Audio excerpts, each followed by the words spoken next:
Well, hello YouTubers. This is me doing Jared doing an update status on my project.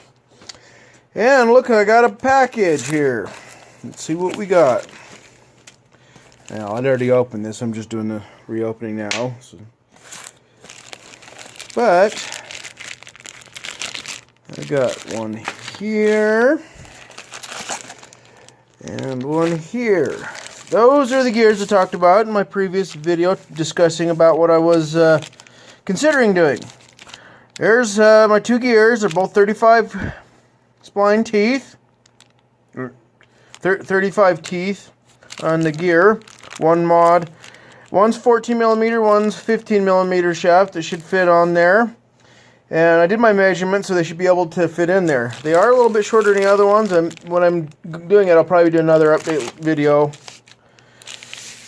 You can kind of do a comparison, because I believe these two are 18 millimeters tall instead of 20 millimeters tall in the other one that come off there. But this will give me the 1-to-1 ratio, and I should be able to turn it faster. And I'm going to make a shield for it, so everything doesn't go flying and everything is the kind of shield that I'm looking for. So, but I've got more things in here. As I mentioned, doing a different repair. So, we have that. And we have that. Well, let's put these back in the box. Out of the way. So, what I have here are just my gear blanks, my gear stock for making the combination gear. I don't have it pulled out because I started putting it back in, because I still probably was going to need to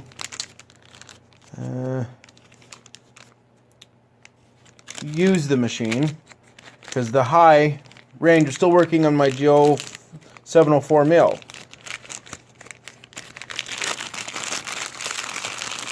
And let me get in here. I bought two of them, two of each.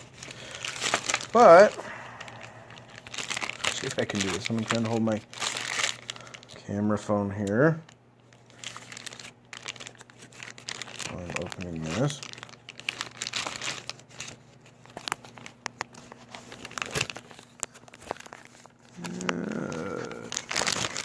Okay.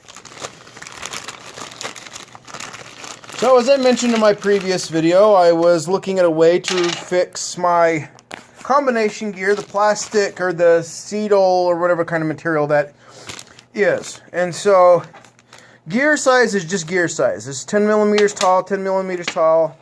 I ordered them from the same place I got the last gears on my original video when I did those, but now I'm going to do another change with these ones.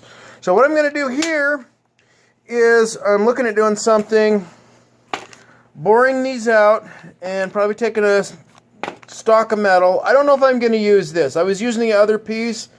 This is that axle. This is like a piece of the axle, because the other thing was cutting off the facing of the axle. And this is some really tough stuff. I don't know, like some kind of tool steel, whatever they make axles out of. I know it's really tough because you have to have some pretty tough material to cut it. But what I'm considering doing is boring this out, because it's about 1 inch, and I'll get a piece of material like this and turn it down to 1 inch. And I'll place it in here in the proper size. And I'm going to make me a replacement combination gear. Obviously, it's not to scale. So, but I'm going to bore those out, because the size of this, whatever, I think these are just some sort of a stock gear size, whatever they make them for. They just make them in bulk, and I got them real dirt cheap, you know, a couple bucks a piece. And, you know, I bought all 6 of these gears with the shipping and everything. You know, I just have to wait the 2-3 weeks, bring it out of China, because, you know, they're just going to do in bulk. I don't know where else to really get stuff for that's just like that. You know, it's just how it is, you know. I don't know where else to really get them. It was just a seller. They just a bunch of gear blank stuff out there. I got them from a seller off of eBay, and that's it. You know, everybody buys stuff off of eBay. But that's what I'm looking at doing. But how am I going to accomplish this? I was putting the mill back together to figure how I'm going to do this. Cut the hole in this, maybe do a rotary table or something. So what am I going to turn this stuff down with? Well, let's come over here. I was able to cut come across some means, and here's my new device.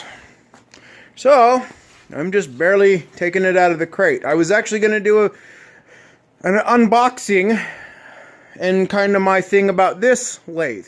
Been wanting one for a while, and God willing, it came into kind of fell into my lap basically. So I was able to get one of these. Had some help doing it, and so now I got a machine. So I'm gonna actually think I'm gonna do videos to do, you know, my thought on my doing the rest of the unpackaging and my my review on this lathe.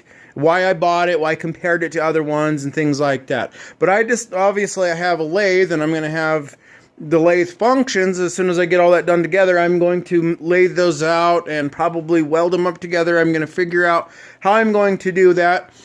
And once I do that, I'm going to make been doing a little bit of stuff here, as much as I can get going around for me. When I get to making one, I might make an extra spare one, and I don't know, I might put it on eBay, see if somebody wants to buy the extra one or something. It's a consideration. We'll see how they're going to turn out, though. But that was just an update, and look to my next video, and I'm going to do some pretty in-detail stuff with this lathe. For, you know, I looked on a lot of other videos on YouTube to see what other people, you know, their unboxing and how they thought of the lathe, some of their strong points or whatnot, and their comparison things. And I'm going to do that because I think there were some other things other people left out, and I had to do a lot of researching, reading in manuals, why I ended up coming to this lathe. So, thanks for watching the video. If you want to make a comment, got questions, you can do something like that. I'm just doing what everybody else doing, figuring out the YouTube videos and trying to be helpful to other people in the community. So, thank you for watching. Bye.